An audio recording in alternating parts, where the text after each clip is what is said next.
Madame Valérie Rabault du groupe socialiste apparenté pour 5 minutes maximum.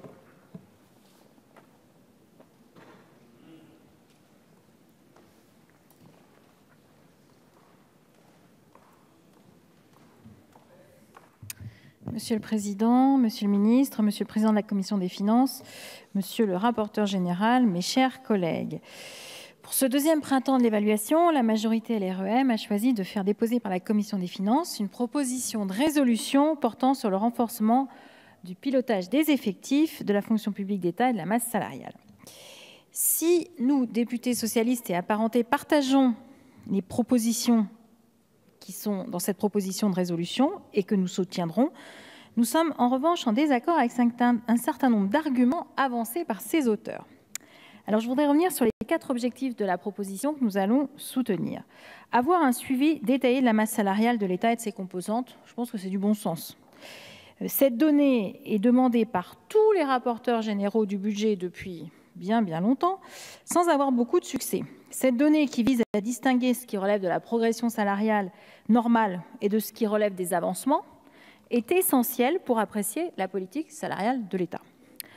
Lorsque la droite mettait en œuvre la fameuse RGPP, elle a utilisé une contrepartie consistant en la revalorisation de certaines catégories A, et ce, uniquement dans certains ministères. Pour avoir cette donnée, il avait fallu, sous le précédent quinquennat, la rapporteure spéciale, utiliser un peu la menace d'une saisie sur pièce et sur place à Bercy pour pouvoir avoir les chiffres comme cette saisie est possible par l'article 57 de la loi organique aux lois de finances. Dans son rapport spécial, elle avait ainsi écrit « Les constats illustrent bien les insuffisances du pilotage des réformes, tant dans leur mise en œuvre que dans l'évaluation de leurs résultats, et notamment des économies qu'elles permettraient de réaliser. » Elle écrivait encore, je la cite, « Il apparaît clairement que le suivi budgétaire de chacun des projets de la RGPP était pour le moins insuffisant et la conclusion du rapport était, au vu des données disponibles, il apparaît que le dispositif a été véritablement dévoyé dans son application. » Et c'est là où la conclusion intervient. « Certains des ministères qui ont consenti le plus d'efforts dans la réduction d'effectifs ne sont pas ceux, loin s'en faut, qui bénéficient le plus de ce retour catégoriel. » Donc cet objectif d'avoir une lisibilité, nous le soutenons pleinement. Deuxième objectif, donner aux commissions des finances de nos 2 assemblées une meilleure visibilité sur le prévisionnel. Bon, mais là aussi, chaque année, au moment de la loi de règlement, nous découvrons que les effectifs réels en équivalent temps plein sont inférieurs aux effectifs plafonds qui ont été votés en loi de finances initiale. C'est ainsi qu'à fin 2018, le nombre d'emplois en équivalent temps plein est inférieur de 26 000 au plafond. Donc avoir cette visibilité permettrait d'ajuster au mieux. Quand sous le précédent quinquennat, la majorité à laquelle j'ai appartenu a décidé de recréer 10 000 postes dans la gendarmerie et la police nationale, le gouvernement avait été suspecté par l'opposition de l'époque de ne pas avoir créé ces postes. Et il avait fallu que le ministre de l'Intérieur d'alors, Bernard Cazeneuve, mandate en urgence l'inspection générale des finances pour arriver à faire le comptage. Et l'état des lieux avait bien dit que les postes avaient été créés. Donc si l'objectif est rempli, il n'y aura pas besoin de mandater en urgence l'inspection des finances. Troisième objectif, avoir des études d'impact qui évaluent les conséquences des effets votés sur les effectifs et la masse salariale. Bon, là aussi, totalement d'accord, puisque nous ne cessons de réclamer ces études d'impact. Et quatrième objectif, renforcer l'émergence d'une culture de suivi des indicateurs pertinents en matière de ressources humaines et de dépenses de personnel. Alors, je vous avoue ne pas avoir bien compris ce en quoi pourrait consister concrètement ce quatrième objectif.